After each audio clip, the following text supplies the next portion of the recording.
రఘురామకృష్ణంరాజు అదేనండి విగ్రాజు చూసాము. జగన్మోహన్ రెడ్డి గారు ఎన్నికల ముందు జగన్మోహన్ రెడ్డి గారు బెయిల్ రద్దు చేయాలి, జగన్మోహన్ రెడ్డి గారు కేసులు వేరే రాష్ట్రానికి బదిలీ చేయాలి అంటూ కూడా పిటిషన్లు వేయడం కూడా చూసాము.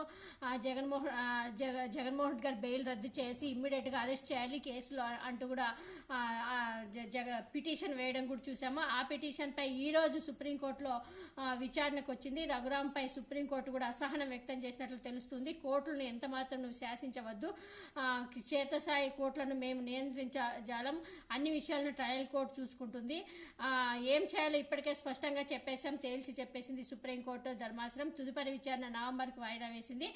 ఇక్కడ ఏం జరిగిందంటే టీడీపీ ఎమ్మెల్యే రఘురామకృష్ణంరాజుపై సుప్రీంకోర్టు అసహనం వ్యక్తం చేసినట్లు తెలుస్తుంది. కోర్టులను శాసించొద్దని, అలా అనుకోవడం ఏమాత్రం సరికాదని హితవు కూడా పలికింది. క్షేత్రస్థాయి కోర్టులో ఏం జరుగుతున్నాయో తమకు తెలియదని, అందువల్ల నిర్దిష్టంగా ఇలాగే విచారణ జరపాలంటూ నియంత్రజాలమని తేల్చి చెప్పింది. మాజీ సీఎం జగన్మోహన్ రెడ్డి కంపెనీలో పెట్టుబడులకు సంబంధించిన కేసుల్లో అన్ని విషయాలను సంబంధిత ట్రయల్ కోర్టే చూసుకుంటుందని చెప్పింది. రాజకీయ నేతల కేసుల్లో ఎలా వ్యవహరించాలో ఆదేశాల రూపంలో దేశవ్యాప్తంగా దిగువ కోర్టులకు ఇప్పటికే చాలా స్పష్టంగా చెప్పామని కూడా గుర్తు చేసింది సుప్రీంకోర్టు. సిబిఐ కూడా చెప్పాల్సింది చెప్పామని కూడా చెప్పేసింది.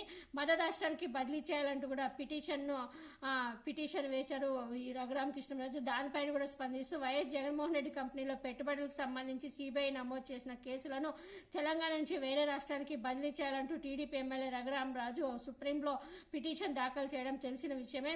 జగన్ బెయిల్ రద్దు చేసి విచారణ వేగవంతం చేసేలా కింది కోర్టును ఆదేశించాలని కూడా పిటిషన్ వేశారు. ఈ వాద్యంపై సుప్రీంకోర్టు న్యాయమూర్తులు justice Sanjiv Khanna, justice Sanjay Kumar, justice R మహాదేవులతో కూడిన త్రిసభ్య ధర్మాసనం బుధవారం మరోసారి విచారణ జరిపింది.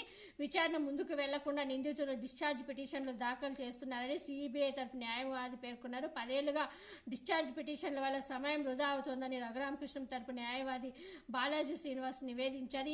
ఈ సమయంలో ధర్మాసనం జోక్యం చేసుకుంటూ సిబిఐ తరపు న్యాయవాది ఎస్వి రాజు ఎక్కడున్నారని ఆరా తీసింది. ఆయన మరో కోర్టులో ఉండడంతో విచారణను మధ్యాహ్నానికి వాయిదా వేసింది. రఘురామ్ పై కూడా సిబిఐ కేసులు ఉన్నాయి. మధ్యాహ్నం తిరిగి విచారణ ప్రారంభంగానే రఘురామ్ తరపు న్యాయవాది మరోసారి డిశ్చార్జ్ పిటిషన్ల గురించి ప్రస్తావించడంతో డోంట్ డిక్టేట్ అజ్ అంటూ ధర్మాసనం తీవ్ర అసహనం వ్యక్తం చేసింది. క్షేత్రస్థాయిలో ట్రయల్ కోర్టులో ఏం జరుగుతుందో తమకు తెలియదని, అన్ని విషయాలను ఆ కోర్టే తేలుస్తుందని కూడా తేల్చి చెప్పేసింది. 100 నుంచి 200 వరకు రాజకీయ నేతలపై కేసులున్నాయని, వాటన్నింటినీ తాము నియంత్రించగలమా అని కూడా ప్రశ్నించింది.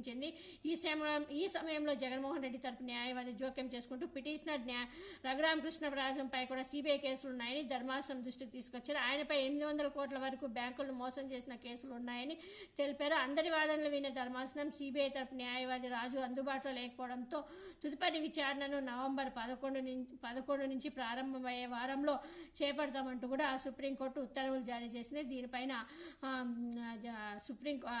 రఘురామకృష్ణం పైన కూడా డోంట్ డిక్టేట్ అజ్ అంటూ కూడా సీరియస్ అయినట్టు తెలుస్తోంది.